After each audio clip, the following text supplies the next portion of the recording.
Bismillahirrahmanirrahim. Assalamualaikum warahmatullahi wabarakatuh. Waalaikumsalam warahmatullahi wabarakatuh.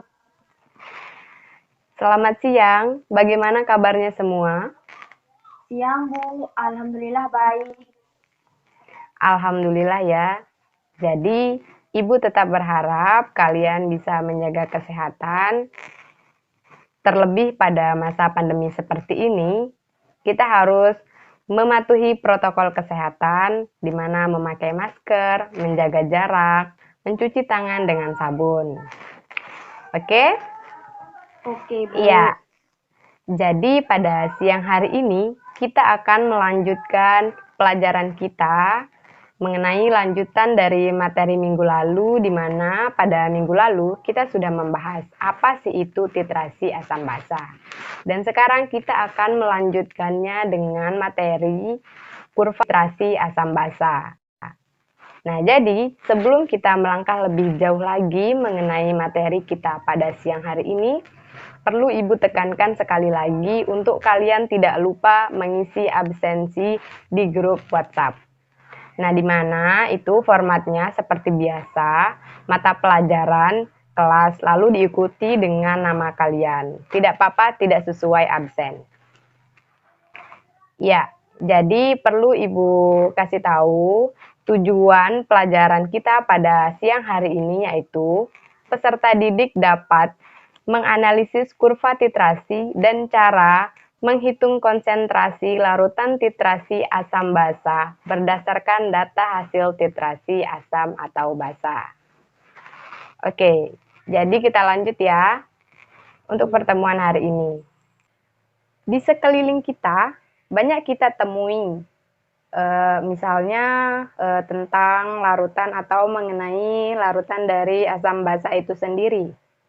Nah, dari larutan asam basa ini sendiri, nantinya itu kita dapat menghitung konsentrasinya. Nah, untuk itulah sekarang akan kita bahas. Oke, coba Ibu minta kalian sebutkan apa saja larutan asam dan larutan basa. Ada yang bisa? Saya, Bu. Ya, silahkan. Larutan asam yaitu asam cuka, sedangkan larutan basa yaitu obat mah. Sekian. Iya, terima kasih ya, Lisa. Benar ya. Jadi larutan asam itu dapat kita jumpai yaitu larutan asam cuka dan larutan basa itu sendiri berupa pasta gigi juga ya, selain obat mah. Dan di sana juga masih ada banyak hal lain lagi atau banyak contoh yang lain lagi. Oke, sebentar ya. Ibu akan presenting materi pelajaran kita pada siang hari ini.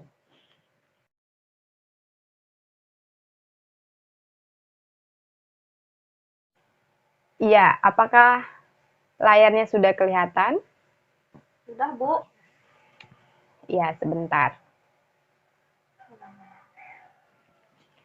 Ya, jadi seperti yang sudah Ibu katakan tadi, pelajaran kita pada siang hari ini yaitu kurva titrasi asam basa.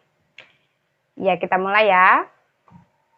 Yang pertama itu ada titrasi asam kuat dengan basa kuat. Di sini sudah ada grafik yang di sebelah kiri ya. Di sini grafiknya itu dimulai dari bawah lalu ke atas. Nah, seperti yang kita ketahui bahwa pH dari asam kuat itu sendiri ada di bawah 4. Sekali lagi, pH dari asam kuat itu sendiri ada di bawah 4. Oke. Dan untuk basa kuat itu pH-nya ada di atas 10. Makanya grafiknya di sini dimulai dari asam kuat lalu menuju ke basa kuat. Untuk grafiknya ini juga kita perlu ketahui bahwa apa yang disebutkan terlebih dahulu itu yang menjadi awalannya. Oke. Untuk pH titik ekuivalennya itu ada di 7. Zat pentiternya yaitu asam kuat. daerah perubahan pH drastisnya itu di sini 4 sampai 10 ya. Bisa kita lihat yang ada di grafik. Nah, untuk indikator yang dapat digunakan itu ada metil merah, yang kedua ada bromtimol biru, dan yang ketiga itu ada fenolfetalin. Nah, di sini fenolfetalin itu adalah indikator yang paling tajam atau yang lebih tajam dari kedua indikator tadi. Ya, yang selanjutnya itu ada titrasi basa kuat dengan asam kuat. Di sini grafiknya dimulai dari atas. Beda halnya dengan yang tadi. Kalau yang tadi kan titrasi asam kuat dengan si basa kuat, itu grafiknya dari bawah lalu ke atas. Dan ini titrasi basa kuat dengan asam kuat. Nah, grafiknya dimulai dari atas menuju ke bawah atau dari si basa kuat menuju ke asam kuat. Ya, seperti yang kita ketahui tadi itu bahwa dari pH basa kuat itu ada di atas 10, pH untuk asam kuat itu ada di bawah 4. Untuk zat pentiternya itu adalah asam kuat. Daerah perubahan pH drastisnya itu, nah di sini bisa kita lihat, yaitu perubahan pH drastisnya itu 4 sampai 10. Untuk pH titik ekuivalennya itu ada di 7. Dan untuk indikator yang digunakan itu juga masih sama ya, di mana ada metil merah, ada bromtimol biru, dan ada fenolfetalin.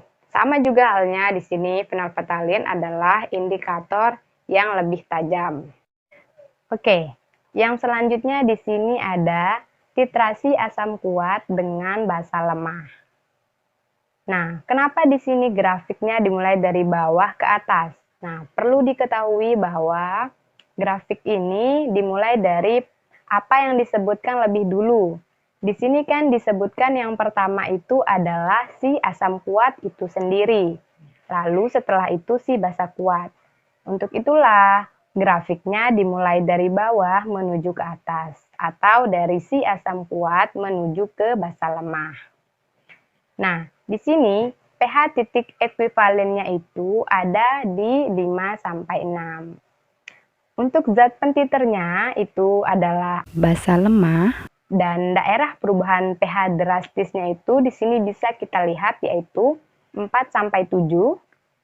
Dan indikator yang dapat digunakan di sini adalah metil merah. Ya, jadi indikator yang dapat digunakan itu adalah metil merah. Oke, yang selanjutnya ada titrasi basa lemah dengan asam kuat. Nah, di sini grafiknya itu memang agak mirip ya, tapi pada dasarnya itu grafiknya berbeda. Nah, pada basa lemah dengan si asam kuat ini, grafiknya itu dimulai dari atas menuju ke bawah atau dari si basa lemah menuju ke asam kuat. Oke, paham ya? Oke, jadi untuk pH titik ekuivalennya itu berkisar di 5 sampai 6 karena mengikuti asam kuat. Untuk zat pentiternya itu di sini adalah asam kuat dan daerah perubahan pH drastisnya itu bisa kita lihat di sini yaitu 4 sampai 7 ya. Paham ya? Paham, Bu. Oke. Dan indikator yang dapat digunakan itu juga sama, metil merah ya. Ya, yang selanjutnya itu ada titrasi basa kuat dengan asam lemah. Ya, titrasi basa kuat dengan asam lemah ya. Nah, di sini grafiknya itu dimulai dari atas ke bawah atau dari si basa kuat menuju ke asam lemah. Dan di sini pH dari basa kuat itu sendiri kan berada di atas 10 dan untuk asam lemah itu sendiri ada di bawah 7. Untuk itulah pH titik ekuivalennya itu berkisar di 8 sampai 9. Oke. Untuk zat pentiternya itu adalah asam lemah. Daerah perubahan pH-nya itu dapat kita lihat pada grafik di sini yaitu 7 sampai 10. Dan indikator yang dapat digunakan di sini adalah fenolftalin. Ya, indikator yang dapat digunakan itu adalah fenolftalin. Oke, yang selanjutnya itu ada titrasi asam lemah dengan si basa kuat. Titrasi asam lemah dengan basa kuat. Memang sama. Grafiknya di sini terlihat agak mirip. Namun pada dasarnya grafik ini itu berbeda ya. Nah, di sini pada asam lemah itu grafiknya itu dimulai dari bawah menuju ke atas. Grafiknya dimulai dari bawah menuju ke atas karena pH dari asam lemah itu sendiri ada di bawah 7 dan pH dari basa kuat itu ada di atas 10. Untuk itulah zat penditernya itu adalah basa kuat dan daerah perubahan pH drastisnya itu 7 sampai 10. Untuk pH titik ekuivalennya itu 8 sampai 9 dan indikator yang dapat digunakan itu adalah fenolftalin. Ya, sama. Indikatornya itu fenolftalin. Bu, izin bertanya, Iya, silakan. mengapa di sana tidak ada titrasi asam lemah dengan basa lemah, Bu?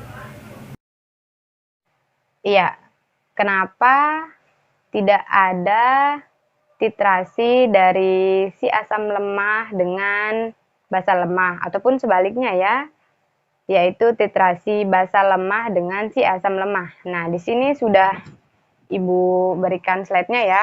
Alasannya itu. Nah, yang pertama di sini alasannya itu adalah perubahan pH itu perubahan pH drastisnya itu terjadi sangat singkat. Ya, pH drastisnya itu sangat singkat. Dan yang kedua itu tidak ada indikator yang cukup teliti untuk mengamati perubahannya. Dan yang ketiga itu reaksi yang berlangsung itu lambat dan tidak tuntas. Ya, bisa dipahami? Bisa, Bu. Oke. Jadi yang selanjutnya di sini kita akan menganalisis soalnya. Nah, di sini Ibu akan berikan sebuah contoh. Nah, di sini sudah ada grafik titrasi asam basa. Jika volume larutan yang dititrasi sebanyak 10 mili, maka konsentrasi larutan basa LOH adalah ya. Jadi, cara penyelesaiannya itu adalah yang pertama itu kita tulis apa saja yang diketahuinya. Di sini kan diketahui volume HX. Volume HX itu sebanyak 25 mili dan ada M molar HX itu sebanyak 0,1 M dan untuk VLOH di sini kan yang dititrasi sebanyak 10 mili. Jadi volume LOH-nya itu sebanyak 10 mili. Dan yang ditanya itu adalah MLOH. Lalu bagaimana cara penyelesaiannya? Cara penyelesaiannya itu kita ingat bahwa rumus dari titrasi asam basa itu kan MA dikali VA dikali A sama dengan MB dikali VB dikali B. Tinggal kita substitusikan saja apa saja yang sudah diketahui itu. Di sini MA-nya kan 0,1, VB-nya 25 dan A-nya 1. Itu sama dengan MB dikali 10 dikali 1. Nah, jadinya di sini didapatkan 2,5 dibagi 10 sama dengan MB. Jadi hasilnya itu 0,25 sama dengan MB. Jadi MLOH itu sebanyak 0,25 M. Ya, paham ya? Paham, Bu. Oke.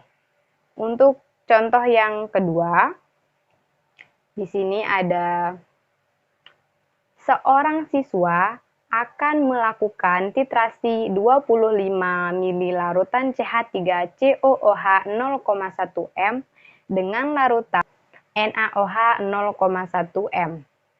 Perubahan volume larutan NaOH yang ditambahkan menyebabkan perubahan pH. Nah, jadi bagaimanakah grafik yang dapat dibuat? Ya, jadi grafiknya itu seperti ini ya. Nah, di sini ada ketika larutannya itu ditambah sedikit demi sedikit, maka terjadinya perubahan pH. Ya kan?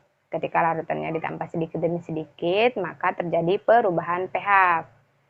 Ya, jadi di sini dapat kita hubungkan antara volume NaOH itu sendiri dengan pH, ya. Kita hubungkan. Nah, di sini sebagaimana yang ada di soal ini adalah larutan CH3COOH 0,1 m.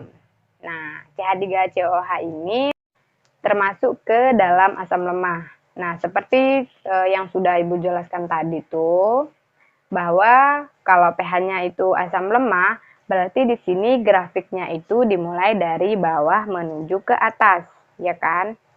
Nah, OH kan termasuk basa. Nah, jadinya untuk titik ekuivalennya itu ada di 8 sampai 9. Ya, perlu diingat untuk grafiknya itu dimulai dari bawah menuju ke atas.